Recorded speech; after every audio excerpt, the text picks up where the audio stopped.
السلام علیکم، میں ضیاء الرحمن اور آپ دیکھ رہے ہیں ضیاء یوٹیوب اسلامک چینل۔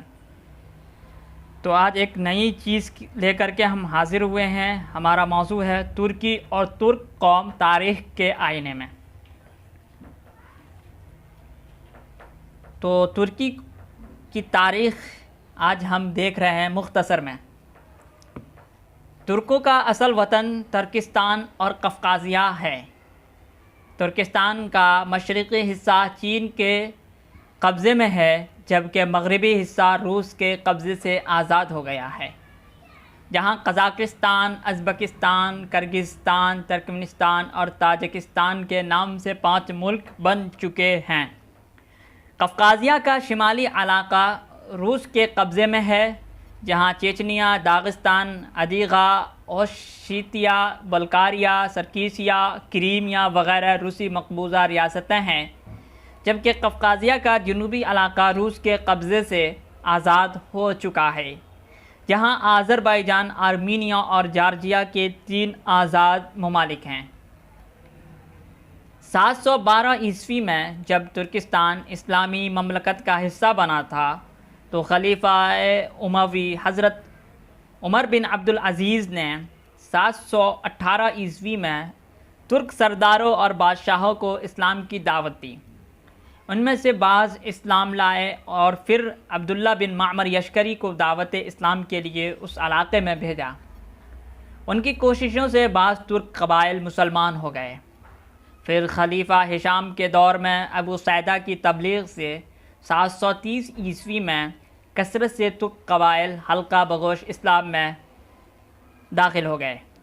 پھر دور عباسی میں خلیفہ منصور نے 760 عیسوی میں مسلمان ترکوں کو فوج میں بھرتی کرنا شروع کیا۔ خلیفہ معتصم نے 833 عیسوی میں 50,000 ترکوں کو اسلامی تعلیم اور فوجی تربیت دے کر فوج میں شامل کیا۔ 836 عیسوی میں سامرا کے نام سے ایک شہر آباد کیا، جہاں ان ترکوں کو بسایا۔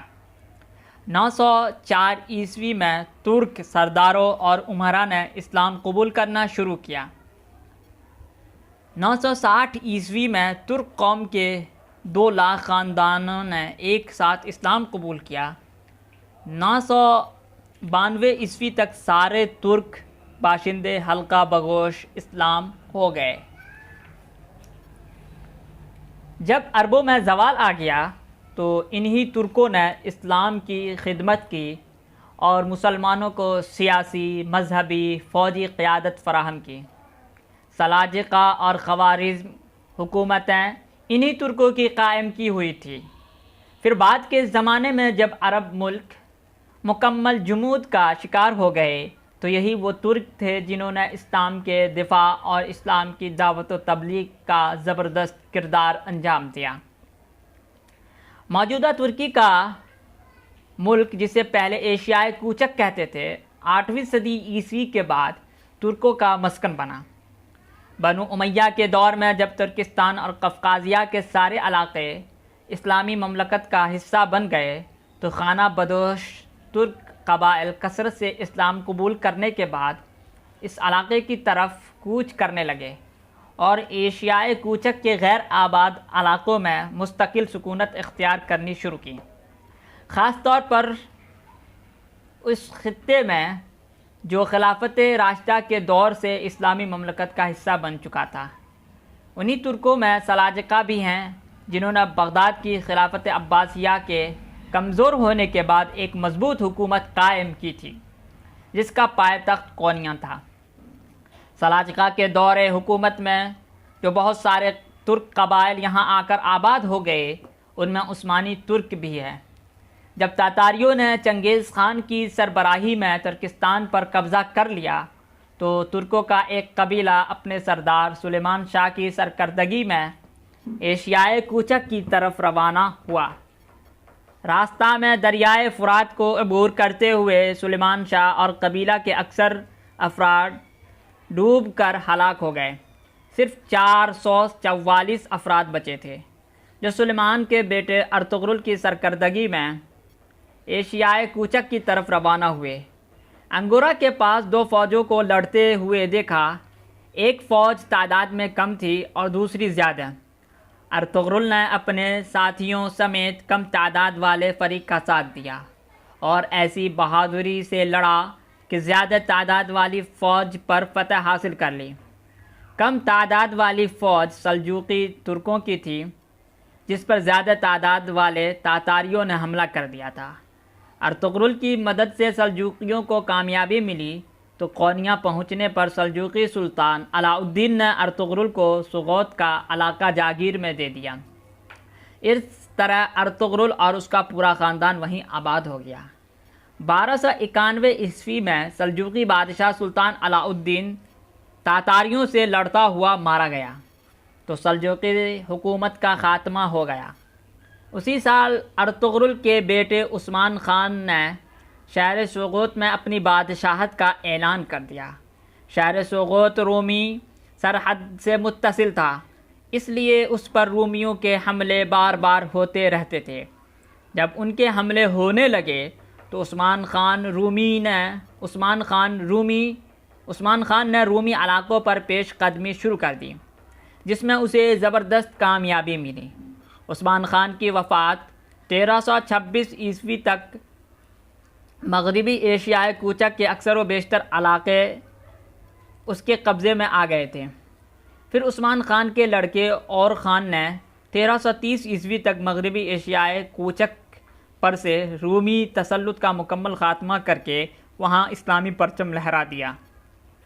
اور خان کے بعد اس کے جانشینوں سلطان مراد، سلطان بایزید اور سلطان محمد الفاتح نے یورپ کے مختلف علاقوں بلغاریہ، یونان، Armenia, Bosnia, Albania, Slovakia, Kosovo, Montenegro, مقدونیہ، رومانیہ اور جارجیا وغیرہ کو فتح کر کے سلطنت عثمانیہ کے دائرے کو دور دور تک پھیلا دیا۔ سلطان محمد الفاتح کا سب سے بڑا کارنامہ یہ ہے کہ اس نے 1456 عیسوی میں رومی سلطنت کے پائے تخت قسطنطنیہ فتح کر کے وہاں اسلامی پرچم لہرا دیا اور رومی سلطنت کا ہمیشہ کے لیے خاتمہ کر دیا۔ 1512 عیسوی میں سلطان سلیم برسر اقتدار آیا۔ اس نے 1517 عیسوی میں شام، مصر، حجاز، نجد، یمن اور عراق وغیرہ بہت سارے علاقوں پر فتح کر کے سلطنت عثمانیہ میں شامل کر لیا اور خلیفہ کا لقب اختیار کیا۔ خلافت کی تمام علامتیں حاصل کر لی۔ اب سے سلطنت عثمانیہ کو خلافت عثمانیہ کہا جانے لگا۔ 1258 عیسوی میں خلافت عباسیہ کا خاتمہ ہو چکا تھا۔ 259 سال تک مسلمان بغیر خلافت کے رہے۔ اس دوران کوئی ایسی طاقتور مسلم حکومت نہیں تھی جو خلافت کا دعویٰ کر سکے۔ سلطنت عثمانیہ بجا طور پر اس کی مستحق تھی، کیونکہ اس نے عیسائی دنیا کے بہت بڑے مرکز قسطنطنیہ کو فتح کر کے وہاں اسلامی پرچم لہرانے میں کامیابی حاصل کر لی تھی، اور ساتھ ہی جنوب مشرقی یورپ کے سارے ممالک اس کے قبضے میں آ چکے تھے، جہاں اسلام کی تبلیغ پرزور طریقے پر جاری تھی۔ نیز سارے اہم اسلامی مراکز مکہ، مدینہ، بیت المقدس، بغداد اور دمشق اس کے زیر قبضے میں تھے، جن کی نگہبانی اسی کے ذمے تھی۔ 1520 عیسوی میں خلیفہ سلطان اعظم کا دور شروع ہوا، جس نے فتوحات کے سلسلے کو جاری رکھتے ہوئے یورپ اور افریقہ کے کئی ملکوں ہنگری، سربیا، چیک، سوڈان، الجزائر، تیونس، قبرص، مراکش اور لیبیا وغیرہ کو فتح کر کے خلافت عثمانیہ کو اپنی وسعت اور قوت کے لحاظ سے انتہائی اوج کمال کو پہنچا دیا۔ اس وسیع و عریض سلطنت کا رقبہ تقریباً 1 کروڑ مربع کلومیٹر تھا۔ یہ ہنگری کی آخری سرحد سے لے کر یمن کی آخری سرحد تک اور بحیرہ کیسپیئن سے بحیرہ اوقیانوس کے ساحل تک پھیلی ہوئی تھی، جو یورپ، ایشیا اور افریقہ کے 3 بر اعظموں پر مشتمل تھی۔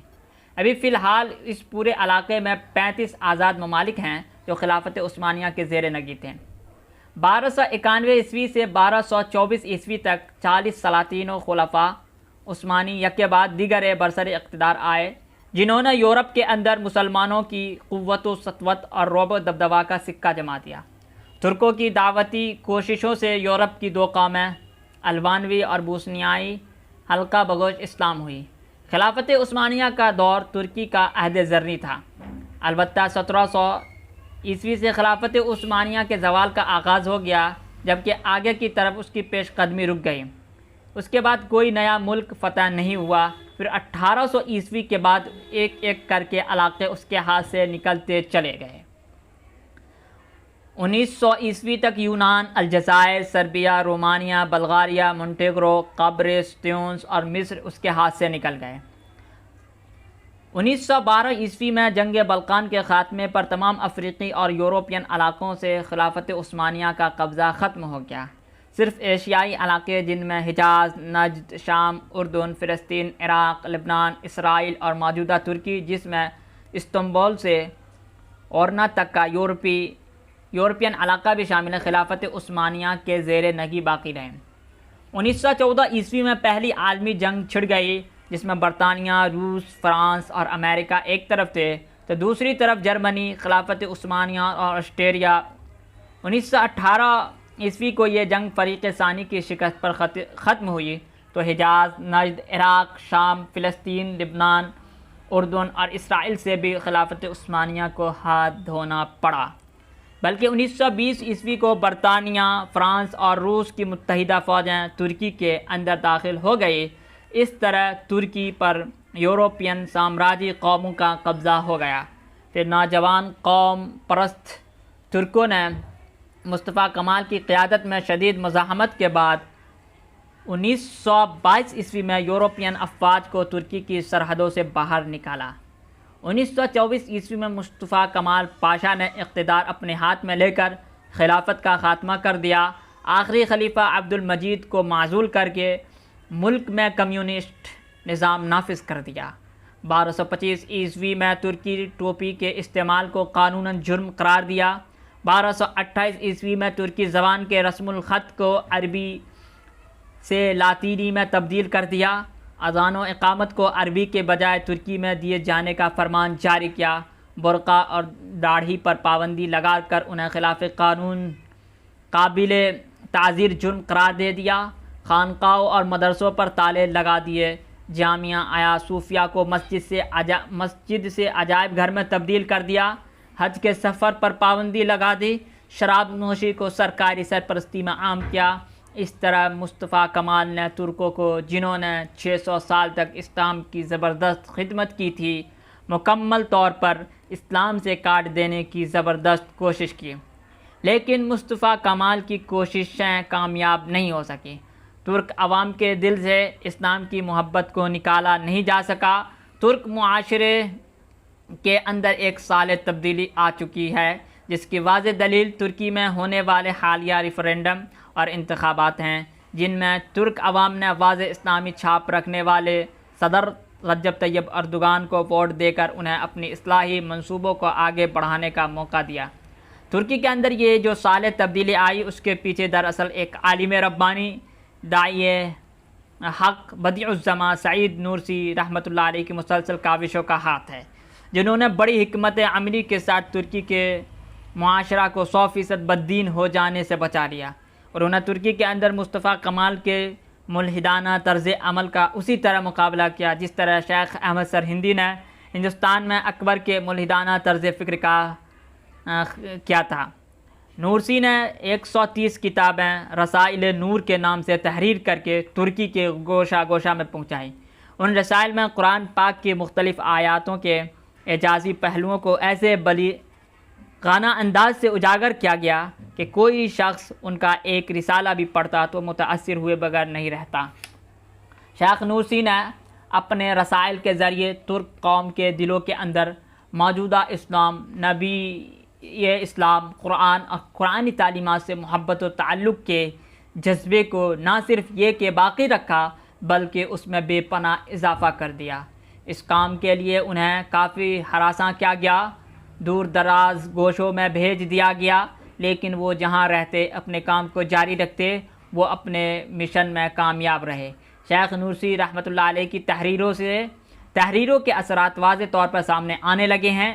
ترک معاشرہ اسلام کی طرف گامزن ہے، جس کا ثبوت یہ ہے کہ 24 جون 2018 کو پارلیمانی اور صدارتی انتخابات ایک ساتھ کروائے گئے، جن میں اردوغان نے 52% سے زائد ووٹ لے کر کامیابی حاصل کی اور 10 جولائی 2018 کو انہوں نے مکمل با اختیار صدر کی حیثیت سے حلف لیا۔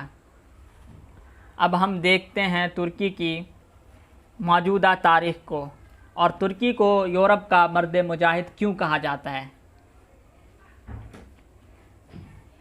جیسا کہ ایشیا اور افریقہ کے مختلف ملکوں میں آئے دن فوجی بغاوتیں ہوتی رہتی ہے، جہاں کوئی سربراہ فوجی جنرل یا کرنل بندوق کی نوک پر کسی شاہی موروثی حکومت یا جمہوری منتخبہ حکومت کا تختہ پلٹ کر اقتدار پر قابض ہو جاتا ہے اور پوری آمریت کے ساتھ پورے ملک کے عوام کو یرغمال بنا کر اپنی مرضی ان پر مسلط کر دیتا ہے، جیسا کہ ابھی کچھ دن پہلے مصر میں ہوا، جہاں اخوان المسلمون کے عوامی اور جمہوری طور پر منتخب صدر کا تختہ پلٹ کر ایک ظالم و جابر فوجی جنرل عبدالفتاح سیسی نے اقتدار پر قبضہ کر لیا اور ملک کے آئینی سربراہ محمد مرسی اور ان کے ہزاروں حامیوں کو جیل کی سلاخوں کے پیچھے ڈھکیل دیا۔ مخالفت کرنے والے ہزاروں مصری عوام کو ظالم مصری فوجیوں نے گولیوں سے بھون ڈالا۔ سیسی کو اقتدار کی کرسی تک پہنچانے میں امریکی اور یورپین خفیہ ایجنسیوں کا بھرپور ہاتھ تھا، اور یہ حقیقت ہے کہ کسی بھی ملک کا فوجی جنرل یا کرنل اپنی ملک کے سربراہ کے خلاف بغاوت تبھی کرتا ہے جب اسے کسی دوسرے ملک کی طرف سے شہ ملتی ہے۔ ترکی میں بھی کئی بار اس سے قبل کامیاب فوجی بغاوتیں ہو چکی ہے۔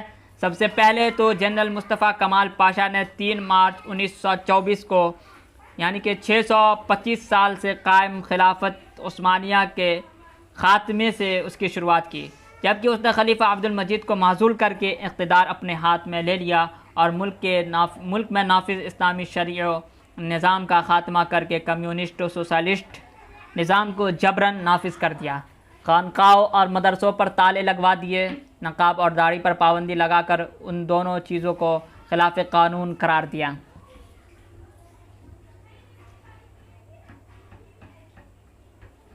اذان اور اقامت کو عربی کے بجائے ترکی میں کہے جانے کا حکم صادر کر دیا۔ ترکی زبان کے رسم الخط کو عربی سے بدل کر لاطینی کر دیا، جبکہ ترکی زبان اس سے پہلے عربی رسم الخط میں لکھی جاتی تھی۔ شراب نوشی کو سرکاری سرپرستی میں عام کیا۔ اس طرح مصطفیٰ کمال پاشا نے ترک قوم کو، جس نے 600 سال تک اسلام کی زبردست خدمت کی تھی، بندوق کی نوک پر اسلام سے کاٹ دینے کی بھرپور کوشش کی۔ 1938 عیسوی میں کمال پاشا تو ہلاک ہو گیا، البتہ اس کا قائم کیا ہوا آمرانہ اور ظالمانہ نظام 1946 عیسوی تک جاری رہا۔ 1946 عیسوی میں پارٹی کی بنیاد پر ملک میں پہلی بار آزادانہ منصفانہ انتخابات منعقد ہوئے، جن میں اپوزیشن ڈیموکریٹک پارٹی نے زبردست کامیابی حاصل کی۔ تو جلال بایار صدر اور عدنان مندریس وزیر اعظم منتخب ہوئے۔ ان دونوں نے حقیقی جمہوریت بحال کی، اسلام پر عمل کرنے کی راہ میں عائد شدہ پابندیوں کو ختم کیا، عربی میں اذان و اقامت کی اجازت دی گئی۔ 17 جون 1950 جدید ترکی کی تاریخ کا دن منایا گیا، جب 24 سال بعد پہلی مرتبہ ترکی کے طول و عرض میں عربی میں اذان دی گئی، جس کی خوشی میں پورے ملک میں جشن کا ماحول رہا۔ لوگ سڑکوں پر نکل آئے، مسجدیں نمازیوں سے بھر گئے۔ مصطفیٰ کمال پاشا نے حج پر پابندی لگا دی تھی، جو 1950 عیسوی میں اٹھا لی گئی۔ 25 سال کے بعد 430 حاجیوں نے حج کا فریضہ ادا کیا۔ عدنان مندریس نے اسلامی علوم کی توسیع و اشاعت اور عوام میں اسلامی روح بیدار کرنے میں نمایاں حصہ لیا۔ انہوں نے وہ بیڑیاں کاٹ دی جو جنرل مصطفیٰ کمال نے اسلام کے پاؤں میں ڈال دی تھی۔ عدنان مندریس مصطفیٰ کمال کے کمیونسٹ نظریات کے سخت مخالف تھے۔ وہ ملک کے سیکولر آئین کو بدل کر اسلامی آئین لانا چاہتے تھے، لیکن 1960 عیسوی میں جنرل جمال گرسل کی قیادت میں ترکی کے اندر دوسری فوجی بغاوت ہوئی۔ جمال گرسل نے صدر جلال بایار اور وزیر اعظم عدنان مندریس کو جیل میں ڈال کر اقتدار ہاتھ میں لے لیا۔ پھر عدنان مندریس کو ملک سے غداری کا الزام لگا کر پھانسی کے پھندے میں لٹکا دیا۔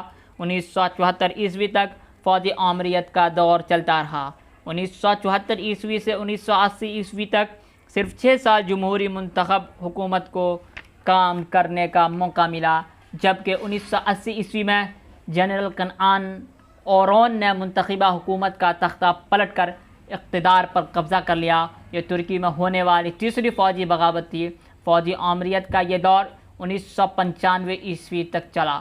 1995 عیسوی میں منعقد ہونے والے انتخابات میں رفاع پارٹی نے اکثریت حاصل کی اور اس کے سربراہ نجم الدین اربکان 1996 عیسوی میں وزیر اعظم منتخب ہوئے۔ نجم الدین اربکان یہ دوسرے وزیر اعظم تھے جو اپنے اندر واضح اسلامی چھاپ رکھتے تھے۔ عدنان مندرس تو 10 سال سے زیادہ حکومت کرنے میں کامیاب ہو گئے تھے، لیکن نجم الدین اربکان 1 سال سے بھی زیادہ حکومت چلانے میں کامیاب نہیں ہو سکے۔ 1997 عیسوی میں فوج نے چوتھی بار بغاوت کر دی۔ اربکان کو معزول کر کے ان کی جماعت رفاع پارٹی کو کالعدم قرار دیا۔ یہ فوجی آمریت 5 سال چلتی رہی۔ 2002 میں پارلیمانی انتخابات ہوئے جن میں انصاف و ترقی پارٹی نے واضح اکثریت حاصل کر لی۔ اس پارٹی کے رہنما رجب طیب اردوغان وزیر اعظم اور عبداللہ گل صدر منتخب ہوئے۔ پھر اسی طرح 2007 اور 2011 میں منعقد ہونے والے پارلیمانی انتخابات میں بھی انصاف و ترقی پارٹی نے کامیابی حاصل کی اور رجب طیب اردوغان وزیر اعظم برقرار رہے۔ 11 اگست 2014 میں ترکی کے اندر صدارتی انتخابات براہ راست عوامی ووٹوں کے ذریعے کروائے گئے، جن میں رجب طیب اردوغان نے واضح فرق سے کامیابی حاصل کر لی اور ترکی کے صدر منتخب ہو گئے۔ رجب طیب اردوغان ایک خالص اسلامی ذہن رکھنے والے انسان ہیں۔ وہ بڑی حکمت عملی سے ترکی کی اسلامی شناخت کو واپس لانے کے لیے کوشاں ہیں۔ انہوں نے کمالی دور سے ترکی میں برقع اور نقاب پر لگی پابندی ختم کروائی۔ اب مسلمان عورتیں ترکی میں باحجاب نظر آتی ہیں۔ انہوں نے غزہ کے بے سہارا فلسطینی مسلمانوں کے لیے امدادی سامان روانہ کیا تو اسرائیلی فوج نے اس بحری بیڑے پر فائرنگ کر کے ترک اہلکاروں کو شہید کر دیا اور امدادی سامان کو غزہ تک پہنچنے نہیں دیا۔ اس کے رد عمل میں رجب طیب اردوغان نے اسرائیل سے سارے تعلقات منقطع کر لیے، بین الاقوامی فورم پر اسرائیل کو بری طرح ننگا کیا۔ آخرکار اسرائیل معافی مانگنے اور نقصان کا معاوضہ دینے اور امدادی سامان کے پہنچانے کی اجازت دینے پر مجبور ہوا۔ انہی کی کوششوں سے غزہ پر لگا ہوا اسرائیلی محاصرہ ختم ہوا۔ یہ وہی رجب طیب اردوغان ہے جو فی الحال 30 لاکھ شامی پناہ گزینوں کو ترکی میں پناہ دیے ہوئے ہیں۔ 5 سال سے ان کو مہمان بنا کر رکھا ہے، ان کے کھانے پینے اور دیگر تمام ضروریات کا انتظام کر رہے ہیں۔ یہ وہی اردوغان ہیں جنہوں نے مصر میں جمہوری طور پر منتخب حکومت کا تختہ پلٹ کر اقتدار پر قبضہ کرنے والی فوجی جنرل عبدالفتاح سیسی کی سخت واضح الفاظ میں مخالفت کی اور مذمت کی تھی، یہاں تک کہ سیسی کے ساتھ ایک مجلس میں بیٹھنا بھی گوارا نہیں کیا تھا۔ گزشتہ 14 سال سے اردوغان ترکی میں برسری اقتدار ہیں۔ انہوں نے ملک کے اندر تعلیم اور معیشت کو کافی بلندیوں تک پہنچا دیا ہے۔ مسلسل عوامی فلاح و بہبود کے لیے کام کرتے ہوئے آہستہ آہستہ وہ ملک کے اندر اسلامی و شرعی قوانین کو لانا چاہتے ہیں۔ اس سلسلے میں سب سے بڑی رکاوٹ کمالی تربیت یافتہ کمیونسٹ نظریات والے فوجی جنرل و کرنل اور عدالتوں میں بیٹھے ہوئے سیکولر نظریات کے حامل جج حضرات ہیں، جنہوں نے امریکی خفیہ تنظیم کے اشارے پر 16 جولائی 2016 عیسوی کو فوجی بغاوت کی قیادت کی تھی۔ اللہ تعالیٰ نے اس بغاوت کو ناکام کر کے ترک قوم پر بہت بڑا احسان کیا۔